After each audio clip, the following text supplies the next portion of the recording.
You mentioned there are a lot of variables that will Yes. be argued as to why prices are higher, some of them being convenience and some being security and comfort of shopping and so on. So I'm not even going to use a lot of time arguing that. Yes. You are the experts, that's why we have you here. You deal with this all the time. Let us stay in the area of this schedule. The schedule was conducted, I believe it was from 2014, am I correct?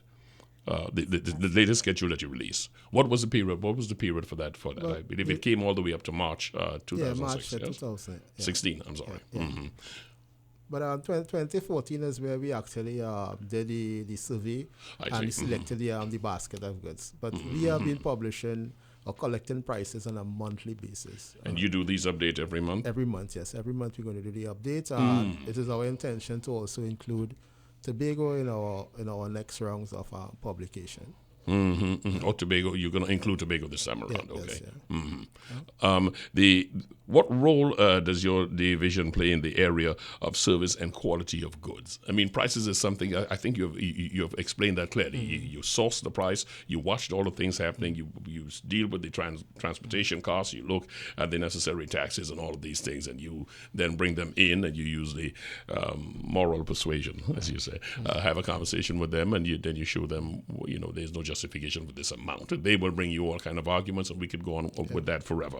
But one of the areas I know that folks complain about often is the issue of the quality of goods, those close to expiration, those that just below accepted standards and so on. Speak to us about what your department does in that area. Well, again, if the item is of substandard quality, okay, the consumer has the right to complain.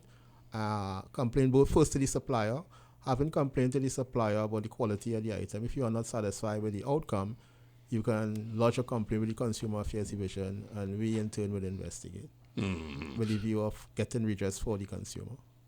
You see, and I'm gonna get back. I'm gonna get back to Mr. Abjit on a point there. But let me just stay with this. For instance, quality of product. We had recently, I believe it was a bees chunk tuna. Doesn't matter, bumblebee tuna. I happen to like tuna, so I buy as much as I can. And I had a number of them. And when the recall happened in the United States, I looked at it, and then I heard from the local distributors, oh, we are not in that batch. They said this batch that came to Trinidad is not the batch they referred to. And 2 weeks after, I heard, y'all better return all of this. Now, by this time, of course, being as bad as I am, I lost my receipt and so on, so I just have the products here.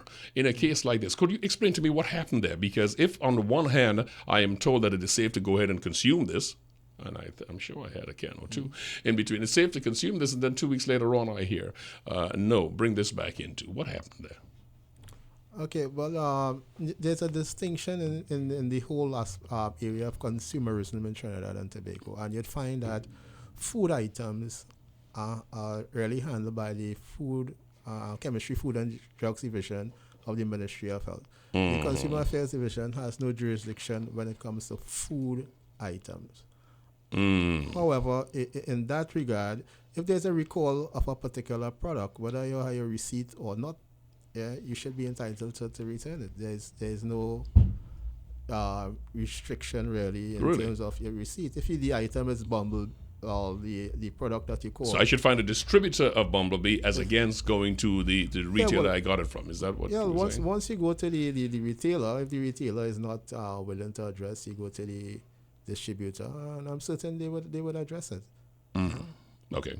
In case you locked into us lately, from the Ministry of Trade and Industry, we've got the Director of Consumer Guidance and Protection, Mr. Dexter Morgan, and with us also is Mrs. Sandra Peter-Surabjit, who's a Senior Policy Analyst in the Ministry. Thank you again. Project Analyst. Yes, thank you so much for both of you being here. A moment ago, I spent some time asking as to the power in the hands of the division, not for the purpose of highlighting anything like inability or dog without teeth or any of those things, but for the purpose of easy mathematical calculation. If I am a distributor, if I am a supermarket owner, I'm going to say, all right, the cost of doing this, if I'm penalized for breaking this law, it's going to cost me $200. But if I continue with my ways, I'll make $500. Well, I mean, really, I don't think there is much here for me to work out. So that is the reason I kept in that avenue. I'm trying to understand on the one hand, and I did introduce you by saying you were one of the ministries that everybody said one of the divisions really doing the work, and I applaud you for that. But me now, as a business person, I see that I'm going to get 250% to the 100% I got to pay you, then I'll continue with my ways. But are you sure you're going to get that? Because now the market, when you look at supermarkets, if you look at supermarket density per area, there are many supermarkets. So competition in itself ought to regulate that situation.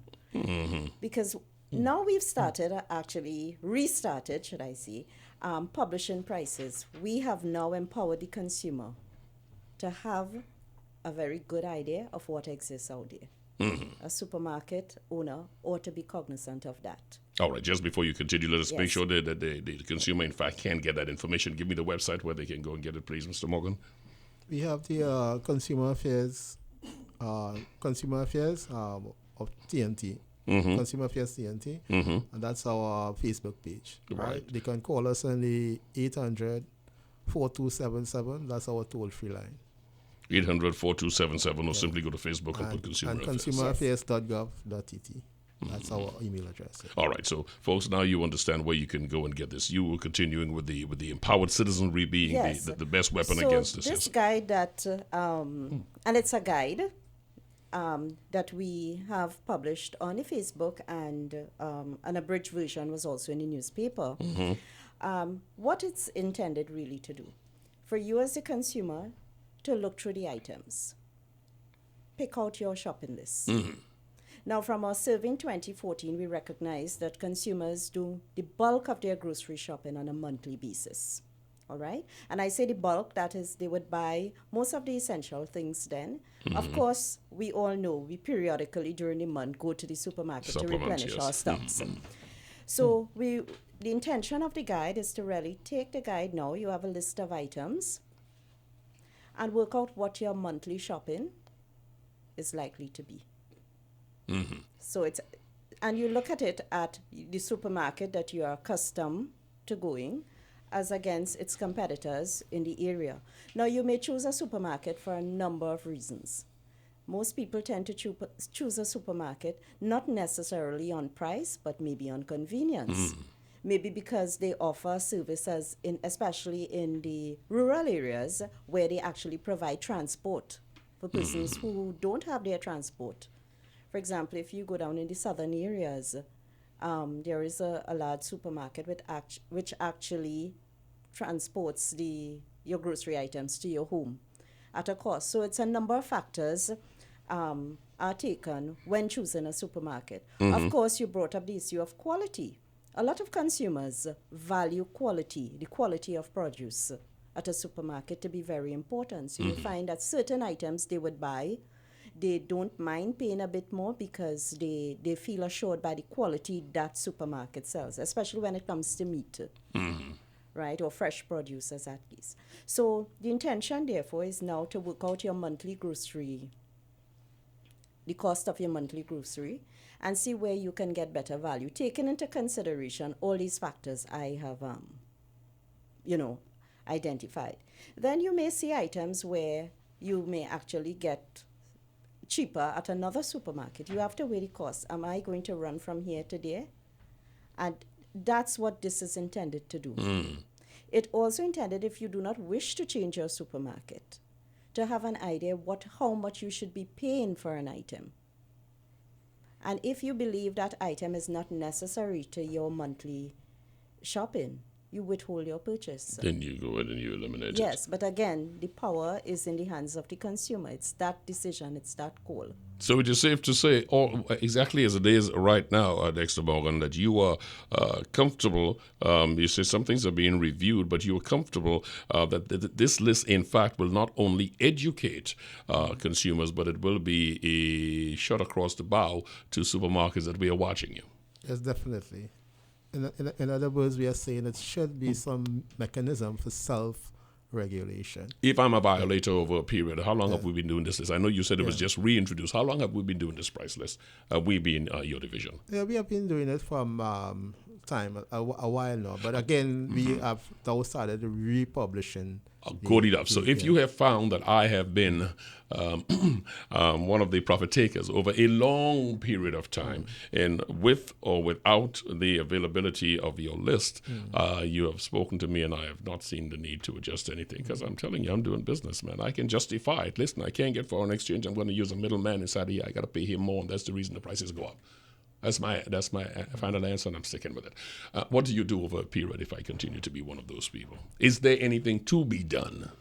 Well, apart from, as Sandra mentioned, calling the particular individual and use moral suasion. I love that moral suasion. It's not working. In my case, I'm not listening. There's nothing that we can do in nothing. terms of, let's say, bringing some kind of penalty or charge. Well, and that is why I'm leading with this. Is that something desirous of you're desirous of seeing happen in your division? Well, really, that you're allowed to say.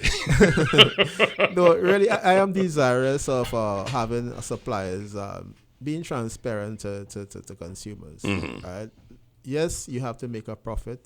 Yes, you have to have a markup, but we are saying that your markup shouldn't be. Because we're not only looking at food prices, we're looking at other consumer durable items. Yeah, we are saying that your markup should be a particular, if you say 20%, 10%, as the case would be. We don't want to see where it is you have items that really should be selling at, let's say, in some instances, $1. In some instances, we see it for $3 and $4. Yes, Mr. Morgan, I understand what you're saying, and it sounds nice and reasonable, but I want to make my profit. I got shareholders. I got bank to pay. I'm not listening. Yeah. I'm sitting here and I'm telling you, yeah, that's fine. I understand. And I'll do the best I can. And I leave you when I need my prices. Okay. Comes back again down to the consumer. Okay. Back to the consumer. Okay. Yes, Okay. and we have to recognize that sometimes taking a big stick approach as against the carrot Yes. has its own impact. Drawbacks, yes. Business is an engine of growth. Of course. It's a provider of employment. So it's really all about getting a fair pricing in the marketplace. Trust me, there's a gentleman in this organization who's probably smiling right now, because that's exactly what he said in our discussion earlier this week, that business must be able to make a profit, understandably so, and the free market is going to allow, competition is going to allow them to do the adjustment. Yes. Give me the top three things that you see. Let me start with you, Sandra. The top three things our listeners can do to assist the division in working better in their interest. No value, no price. And be watchful. I'll just use it in terms of phrases. No value, when you know no value, price. what do I mean by that? Don't pay, don't buy. Go How ahead. valuable is this item to you? Am I willing to pay that extra dollar for it when I see its price go up? So I must ensure that I get value for my money. No price, be informed. Be price sensitive. Okay. A consumer actually told me that she's very price sensitive, and I did refer to her as a model consumer. That is, you must have some idea of what you pay for an item. And the guide is intended to do that. So if you are shopping and you do not take the time to look at the list that is updated by Consumer Affairs, then it is you shop at your peril. Exactly. And your stupidity, quite frankly. You can't yes. even say whether you paid more this month or you paid less. And you actually cheat yourself in that process. All right. It may cost you a little bit of money to move from one place to the the third other. thing I said was to be cautious. Price is a very important variable in determining your purchase. But you need to look at things. Look at your labels. Make sure that the quality of produce you are purchasing is going to give you that value for money. That the expiry dates are not too close. Be mindful of the best before dates. Look at the supermarket. If it's a supermarket you're shopping in, ensure that it's in a sanitary condition. As a matter of fact, supermarkets in other jurisdictions do follow a code of ethics, and it's something that we would want to look at